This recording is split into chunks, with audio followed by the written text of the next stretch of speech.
Hello everybody, here in the orchard. It's the last Monday before Christmas, and this is a short video just to say we're still alive, and a very brief update. There may be some more videos later. I know people are just anxious to know that we're okay. We're okay, all things being considered.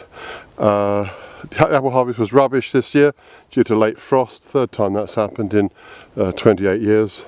But it doesn't matter because we're not in the markets anymore, and we have all the cider we can use. We had enough apples to prepare for ourselves. We're down in the basket making corner, just looking up through the pear orchard into the main orchard. Over there is my lovely writing cabin. I don't do a lot of writing, I do a bit.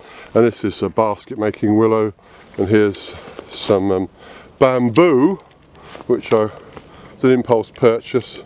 Some years ago I planted it out, and we get some handy bamboo off of it which we use for pea sticks, and this is dogwood, which is again something else that you can use for basket making. Of the willows the main thing. And we're here today to cut a Christmas tree. A Norway spruce is the traditional Christmas tree, and this is an area called the oval spinney, a spinney being a small wood as opposed to a coppice where the trees are cut down, from the French coupe, to cut.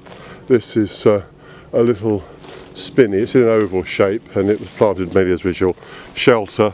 The main species here are larch, which were planted just for beauty, Serbian spruce, here's a birch, and Norway spruce, and here is a Norway spruce. We are going to cut this one for our Christmas tree. We planted this many years ago. Traditional Christmas tree. Do you know, a lot of nonsense is talked about Christmas. All I want to say is Happy Christmas to everyone.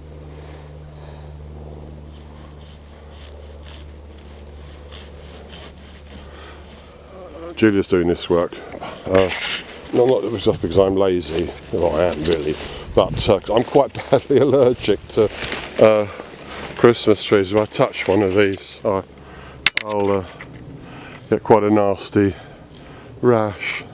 So I'll help her carry it if needs be. I'll put a pair of gloves on.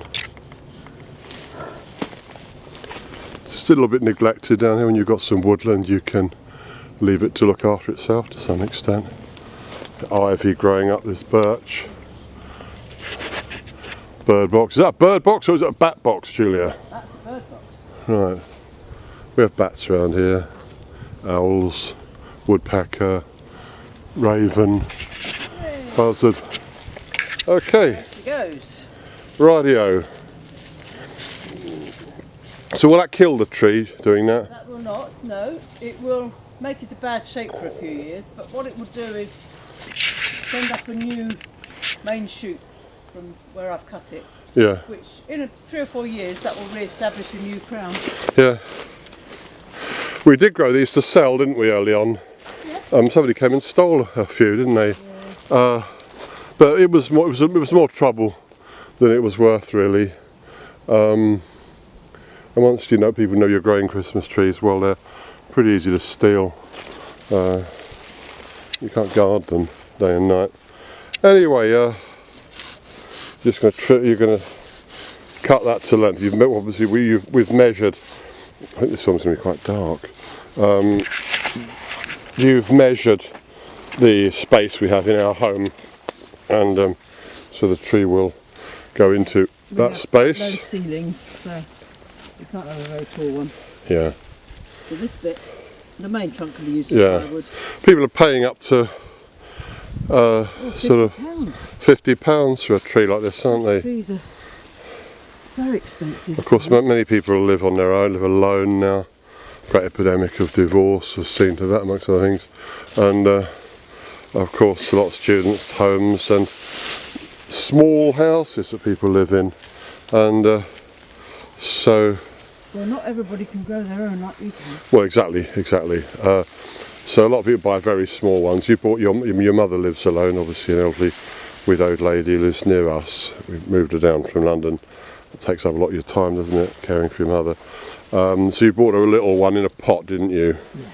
Yeah. About 2 feet tall. this yeah, we've got some tall Norway spruce here. Some of these are certainly well over 40 feet, maybe 50 and a bit, and these have grown. You know, the story of this orchard, if you want to read it, it's on my Kindle book, Tales from an English Orchard. But we were looking for a piece of land. We only wanted about an acre, but when a piece of land became available that we could afford, it was much more land than we ever intended, but it was affordable, so we bought it. And so let's have a look at that then, Julia. And we never wanted to plant 9 acres up with apples and pears, so we did lots of other things. So the top of this was dying out because the adjacent tree was growing over it. Yeah. So that wasn't going to do anything anyway. It would have had to send another shoot Yeah. further down. So we'll get a usable tree from that one in another 4 or 5 years maybe. Yeah. Maybe 3 or 4, depends on the weather. Yeah. They like a lot more rain than we normally have here. Yeah. Okay. Well, that's hello and hello from the orchard, and goodbye and happy Christmas to everybody.